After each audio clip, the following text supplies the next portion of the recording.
এই তো মহারাজের প্রিয় গোপালও চলে এসেছে। তাহলে এবার সভা শুরু করা যাক মহারাজ। সে আপনি যাই বলুন না কেন মন্ত্রী মশাই, আজ আমার আপনার সাথে ঝগড়া করার কোনো ইচ্ছেই নেই। কেন গোপাল, কি হয়েছে তোমার? কি আর বলি মহারাজ, কৃষ্ণনগরের ভবিষ্যৎ দেখে আমি তো ভাষাই হারিয়ে ফেলেছি। বলো কি, কৃষ্ণনগরের ভবিষ্যৎ? তা শুনি শুনি, খুব ভালো কিছু নিশ্চয়ই। এতে আর শোনার কি আছে মহারাজ, অবশ্যই ভালো হবে। সে কথা তো আমি একবারও বলিনি মন্ত্রী মশাই। আহা গোপাল, ভনিতা না করে বলি ফেলো না দেখি, কি এমন দেখেছো কৃষ্ণনগরের ভবিষ্যৎ? তাহলে শুনুন, কৃষ্ণনগরের ভবিষ্যৎ ঘোর অন্ধকারে, মোটেই ভালো নয়। হ্যাঁ, বলো কি? কৃষ্ণনগরের ভবিষ্যৎ বলতে আমি ছোট ছোট ছেলে মেয়েদের কথাই বলছি। ওরাই তো আমাদের কৃষ্ণনগরের ভবিষ্যৎ। ঠিক কথা, কিন্তু তার সাথে অন্ধকারের কি সম্পর্ক? সম্পর্ক আছে মহারাজ। আজ সকালে রাজসভায় আসার পথে দেখি পাঠশালায় বাচ্চাদের পড়াশোনা বাদে সবই হচ্ছে। তা এরকম চলতে থাকলে কি করে রাজ্যের ভালো হবে বলুন দেখি? না হওয়ারই বা কি আছে শুনি? পড়াশোনার সাথে রাজ্যের ভালো খারাপের কি আছে? সত্যি মন্ত্রী হয়েও যে আপনি এসব কথা বলেন, ভাবলেও অবাক লাগে। গোপাল, মুখ সামলে কথা বলো। আপনিও তাহলে আগে বুঝুন, তারপর কথা বলুন। আবার শুরু হয়ে গেলে তোমরা। ক্ষমা করবেন মহারাজ, কিন্তু আমি তো কিছু শুরু করিনি। মন্ত্রী মশাই তো না বুঝে কথা বলছেন। আপনি বলুন মহারাজ, বাচ্চারাই তো সমাজের ভবিষ্যৎ। হ্যাঁ, ওরা এখন যা শিখবে সেটাই তো পরে কাজে লাগাবে। ঠিক ঠিক, শিক্ষার গুরুত্ব অনেক, তাকে এত অবহেলা করলে তো চলবে না। সেটাই তো মহারাজ, একে তো সকলে পাঠশালায় আসে না, তার উপর যে কয়জন আসে তাদের মধ্যেও কেউ খেলে বেড়ায়, কেউ ঘুরে বেড়ায়, এসব হয়। বুঝলাম, কিন্তু রাজপণ্ডিত কিছু বলে না। কি করে বলবেন মহারাজ, উনি তো নিজেই ঘুমে ঢুলতে থাকেন। কি?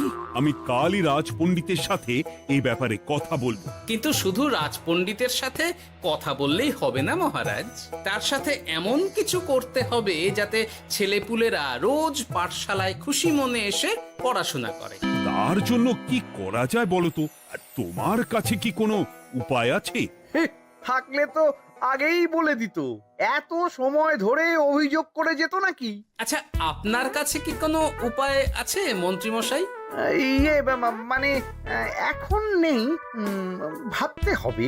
তাহলে একটু চুপ করে থাকুন। ছাড়ো না গোপাল, তুমি বলো। আমি বলছিলাম, ওই বাচ্চাদের পাঠশালার প্রতি আগ্রহ আনার জন্য যদি একবেলা ভাত, ডাল, দুধ, ডিম ইত্যাদি খাওয়ানো যায়, তাহলে সেটা কার্যকর হবে বলে মনে হয়। অসম্ভব, রাজ্যের কত খরচ বেড়ে যাবে জানো? তুমি থামো তো মন্ত্রী, সব সময় খালি উল্টো কথা বলা। আমি একদম একমত গোপালের সাথে। কৃষ্ণনগরের উন্নতির জন্য আমি সব করতে রাজি।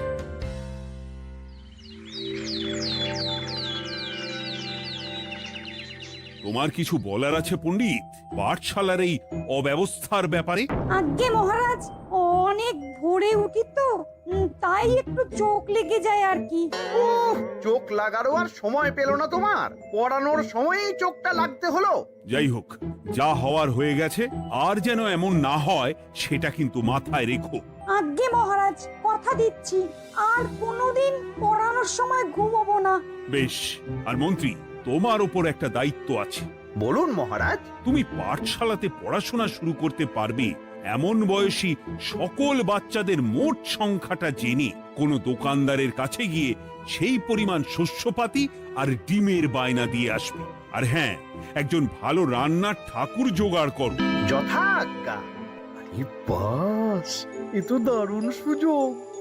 এই ফাঁকে আমারও কিছু লক্ষ্মী লাভ হতে পারে। গোপাল, তোমারও একটা দায়িত্ব আছে। হ্যাঁ, বলুন মহারাজ। মন্ত্রী যে দোকানদারের কাছে সব জিনিসপত্র বায়না দেবে, সেখান থেকে জিনিসপত্রগুলো নিয়ে তুমি রোজ পাঠশালায় পৌঁছে দেবে, কারণ এসব ব্যাপারে মন্ত্রীর ওপর আমার ভরসা নেই। ঠিক আছে মহারাজ। মহারাজের বেশি বেশি বলে কিনা আমার ওপর ভরসা নেই। সব জোগাড় করব আমি, আর শেষ বাজিটা মারবে গোপাল। আরে না, ভালোই হলো। আমি যদি কিছু করিও তবু দোষ পড়বে গোপালেরই উপর। কি ব্যাপার, মন্ত্রী মশাই কিছু বললো না এটা শুনে? কি ভাবছে এত? ঠিকই বলেছেন মহারাজ। এসব কাজ গোপালই ভালো করতে পারবে। বাবা, ওভাবে কেন বলছো গোপাল? আমিও তো চাই কৃষ্ণনগরের ভালো হোক। বেশ, ভালো হলেই ভালো। শোনো ঠাকুর, তাহলে ওই কথাই রইলো। দেখো যেন কোনো ভুলচুক না হয়। ঠিকঠাক কাজ করলে ভালো বকশিস পাবে, কেমন? হ্যাঁ হুকুম, কোনো ভুল হবে না। পাথর ভেঙে এক বস্তা কাঁকর আমি তৈরি করেই এনেছি, আর অর্ধেক দুধে অর্ধেক জল মেশানো আর ডিম সরানো, এই তো সব হয়ে যাবে। হ্যাঁ, তবে দেখো গোপাল যেন এর টের না পায়। না না হুকুম, দু গোপাল কেন, কাক পক্ষীও টের পাবে না।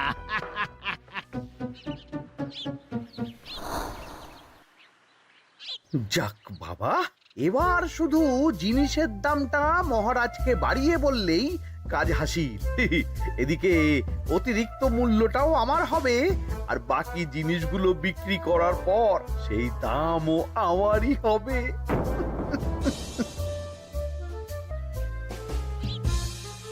কই রে, কোথায় যাচ্ছিস সব তোরা? কাল থেকে অবশ্যই সব পাঠশালায় যাস, কিন্তু বন্ধুদেরও বলিস যেতে। ভাত, ডিম, দুধ আরো কত কি ভালো ভালো সব খাবার দেওয়া হবে রে। তাই ডিমও দেবে? হ্যাঁ রে, মহারাজ এই নতুন নিয়ম করেছেন। আমি নিজে গিয়ে জিনিসপত্র দিয়ে আসবো। আমি তো তাহলে রাত যাব পাঠশালা। আমিও যাব।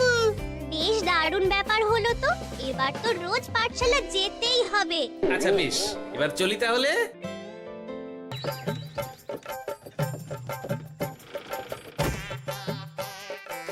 এই নাও গো ঠাকুর, সব জিনিস নিয়ে চলে এসেছি। একবার মিলিয়ে নাও দেখি। ঠিক আছে গোপাল দাদা, এখনই সব দেখে নিচ্ছি।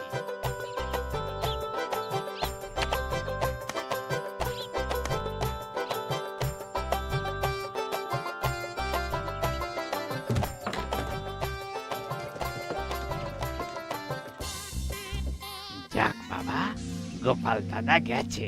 এবার মন্ত্রী মশাইয়ের কথা মতো সব করলেই কেল্লা ফতে।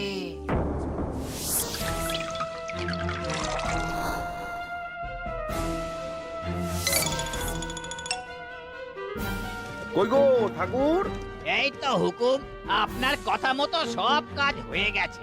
ওই দেখুন, ওখানে জিনিসগুলো রাখা আছে, আপনি নিয়ে যেতে পারেন। বাবা বাবা, খুব ভালো, খুব ভালো।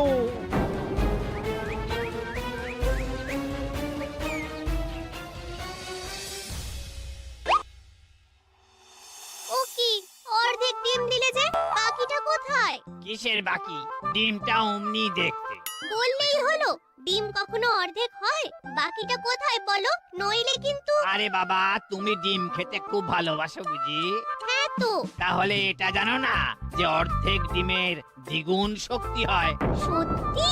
হ্যাঁ, তা নয় তো কি মিথ্যে? ওই জন্যই তো আমি তোমাদের সকলকে অর্ধেক ডিম দিই। আরে বাস, এটা তো আমরা কেউই জানতাম না। ঠিক আছে, আমি আমার সকল বন্ধুকে এটা জানাবো। যাক বাবা, বিশ্বাস করলো তবে, নইলে আর একটু হলেই ধরা পড়ে যেতাম।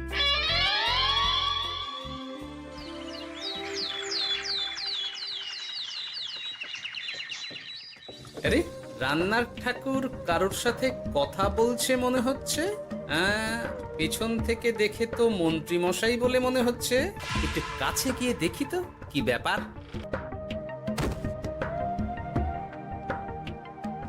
আরে গোপাল দাদা যে, তোমার কথাই ভাবছিলাম, আর দেখো তুমি চলে এলে। হুম, তুমি কি নিশ্চিত যে তুমি আমার কথাই ভাবছিলে? আমি তো তোমাকে কারোর একজনের সাথে কথা বলতে দেখলাম। আবার মন্ত্রী মশাইকে দেখে ফেলেনি তো? কথাটা বেফাঁস হয়ে যাওয়ার আগে আমাকে কথা ঘোরাতে হবে। কি গো বলো, এত কি ভাবছো? না না, এতে ভাবার আর কি আছে? কেউ না কারোর সাথে কথা বলিনি। আমি তো একাই ছিলাম। তুমি বোধহয় ভুল দেখেছো। হ্যাঁ, ভুলই হবে। কি ব্যাপার, ঠাকুর এভাবে বলছে কেন? তাহলে কি সত্যি ভুল দেখলাম নাকি অন্য কোনো ব্যাপার আছে? না, পরে দেখতে হচ্ছে। ঠিক আছে, এই আমি যাই গো, হ্যাঁ অনেক কাজ আছে। হুম, না না না, ঠাকুর যতই বলুক না কেন কেউ ছিল না সেখানে, তবু মনটা কেমন যেন খটকা লাগছে। যাই হোক, মনে হওয়া নিয়ে তো আর কিছু করা যাবে না। এখন যাই কাজে। তা মন্ত্রী, পাঠশালায় রোজ ভালো মানের আনাজপাতি যাচ্ছে তো? আগে হ্যাঁ মহারাজ, আমি তো ভালো মানেরই সব চাল ডালের বায়না দিয়েছি। কথা মতো তো সেগুলোই পাঠানোর কথা, তবে বাকিটা গোপাল জানে। মানে গোপাল জানে মানে ঠিক কি বলতে চাইছেন আপনি মন্ত্রী মশাই? না মানে জিনিসগুলো সব নিয়ে তো তুমিই যাও, তাই আর কি। সেটাও করতে হচ্ছে, কারণ মহারাজ আপনার উপর ভরসা করতে পারেন না। আহ গোপাল, ঠিক আছে, আমি বুঝতে পেরেছি। মন্ত্রী, সপ্তাহে সপ্তাহে জিনিসের দাম মিটিয়ে দিচ্ছ তো? হ্যাঁ হ্যাঁ, আগের সপ্তাহের দাম মিটিয়ে দিয়েছি, কিন্তু পরেরটা বাকি। আর মহারাজ বলছিলাম কি, পরের মাস থেকে জিনিসের দাম একটু বাড়তে পারে। কি হলো? মন্ত্রী মশাইয়ের এই ব্যাপারটা কেমন যেন লাগলো না, চোখে চোখে রাখতেই হবে।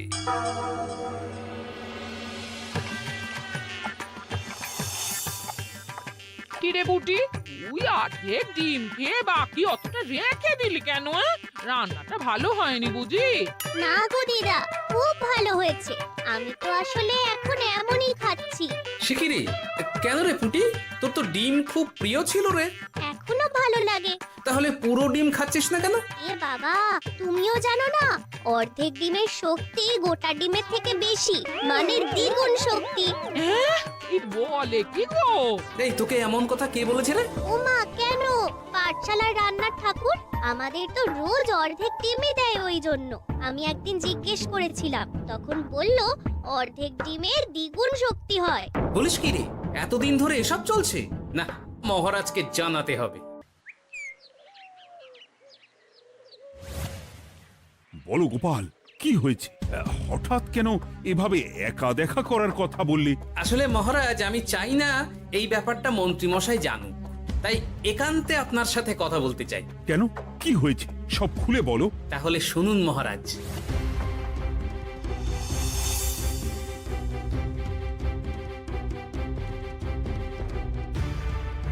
কি সাংঘাতিক ব্যাপার! আমি এখনই ওই রান্নার ঠাকুরকে কারাগারে বন্দি করার আদেশ দিচ্ছি। না মহারাজ, সেটা ভুলেও করতে যাবেন না। আমার এই পুরো ব্যাপারটাতেই সন্দেহ আছে। পুরো পরিকল্পনার পেছনে মনে হচ্ছে অন্য কেউ আছে মহারাজ।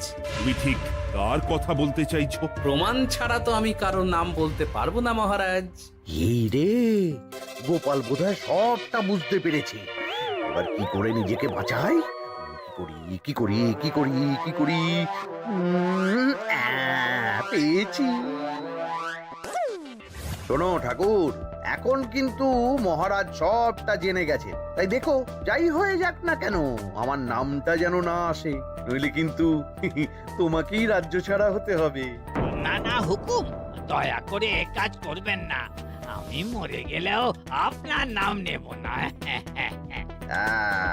মাথায় থাকে যেন। বলো বলো, তুমি কেন এমন করেছো? আগে আগে আমি নিজে থেকে এসব করিনি মহারাজ, আমাকে এসব করার জন্য বাধ্য করা হয়েছে। কে তোমাকে সব করতে বলেছে? আগে গোপাল দাদা। কি মিথ্যে কথা! বেশ হয়েছে, এবার ঠেলা বুঝুক গোপাল। দেখলেন মহারাজ, খুব ভরসা করতেন না আপনি গোপালের ওপর? ভাবা যায় তলে তলে এই। মহারাজ, আমি সত্যিই সব কিছু করিনি। আমি যদি এটাতে যুক্ত হতাম তাহলে কি আপনাকে নিজে থেকে এসব জানাতাম? দেখো গোপাল, এখন এসব কথা বলে কোনো লাভ নেই। সবাই জানে তোমার মাথায় কত বুদ্ধি। তুমি ইচ্ছা করে আগে গন্ডগোল করে তারপর সেটা ঢাকতে নিজে থেকে সব বলছো। গোপাল, তুমি সত্যি করেছো কি করনি সেটা কিন্তু তোমাকেই প্রমাণ করতে হবে। এটা যেমন সত্যি যে এসব যে ঘটছে সেটা তুমি আমায় জানিয়েছো প্রথম, তেমনি এটাও সত্যি যে প্রতিদিনের শস্যের বস্তা তুমি নিয়ে যাও পাঠশালায়, তাই তোমাকেও যে সন্দেহের তালিকা থেকে বাদ দেওয়া যাবে না।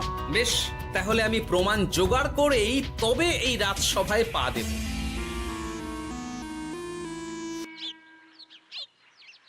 আজকের পরে আমি আরো নিশ্চিত যে এসবের পিছনে মন্ত্রীমশাই যুক্ত আছে।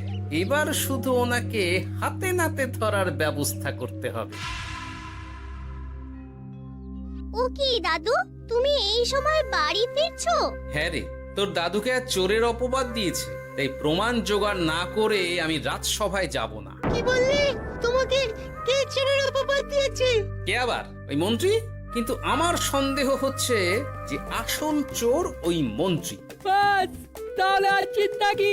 আমরা আছি তো, মন্ত্রীর ওপর নজর রেখে তোমাকে সব খবর দিয়ে যাব। হ্যাঁ দাদু, আমারও অনেক রাগ হয়েছে।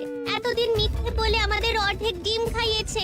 আমি এটা কিছুতেই মানতে পারছি না। এবার সত্যিটা সবার সামনে আসবেই।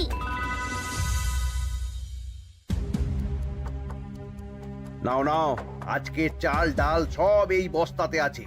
এই নিন আজকের মূল্য। দেখো, অর্থটা কিন্তু বড় কথা নয়। তোমার যে রোজ বিক্রি বাট্টা বেড়ে গেছে, আর তার জন্যই তোমার তো আমাকে মিষ্টি খাওয়ানো উচিত। একদম, আমি কালই আপনাকে মিষ্টি খাওয়াবো, একদম পাকা কথা। তাহলে আজ চলি, কাল দেখা হবে। দেখলি মন্ত্রী মশাই কি বদমাইশ। চল এখনই গিয়ে গোপাল দাদুকে সব বলি।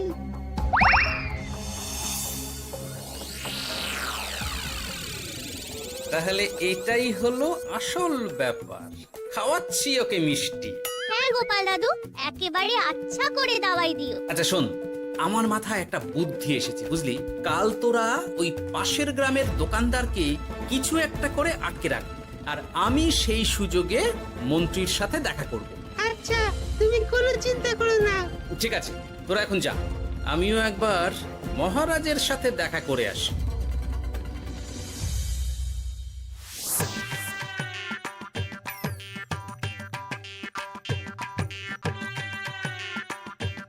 আসতে পারি মহারাজ? আরে গোপাল জি, এসো এসো। মহারাজ, কথা মতো আমি প্রমাণ জোগাড় করে ফেলেছি, কিন্তু সেটা দেখার জন্য আপনাকে কাল আমার সাথে একটা জায়গায় যেতে হবে। বেশ, আমি যাবো।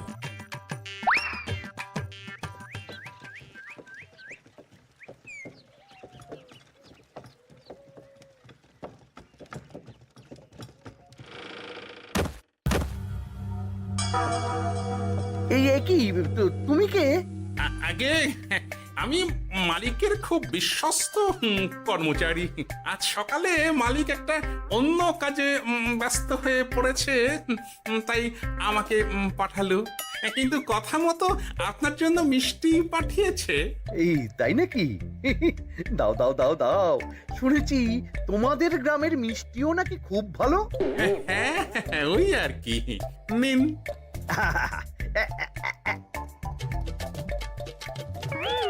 এই, ওরে বাবারে, ওরে বাবারে, মরে গেলাম রে, বাঁচাও। কেমন চলে গেল, লাগছে চলে গেল। মন্ত্রী মশাই? গোপাল, তুমি? তোমায় আমি ছাড়বো না। এই যে গোপাল দাদু, আসল দোকানদার। এই, আসল দোকানদার? এই রে, এবার কি হবে? এই, তোমার কি আর কিছু বলার আছে মন্ত্রী? তোমার সব কর্মকাণ্ড আমাদের কাছে ফাঁস হয়ে গেছে। তোমার সাহস কি করে হয় কৃষ্ণনগরের ভবিষ্যতের সাথে এমন করার? ক্ষমা করে দিন মহারাজ, আর হবে না, ক্ষমা করে দিন। না না না না, শাস্তি তো তোমাকে পেতেই হবে। সেপাই, আজ থেকে মন্ত্রীকে রোজ সকালে 100 বার বেতের বাড়ি ও অর্ধেক খাবার দেওয়া হবে। অর্ধেক খাবার? কেন জানেন না? অর্ধেক খেলে দ্বিগুণ শক্তি বাড়ে। ওরে বাবা গো, আমার আমার আমার মাথা ঘুরছে।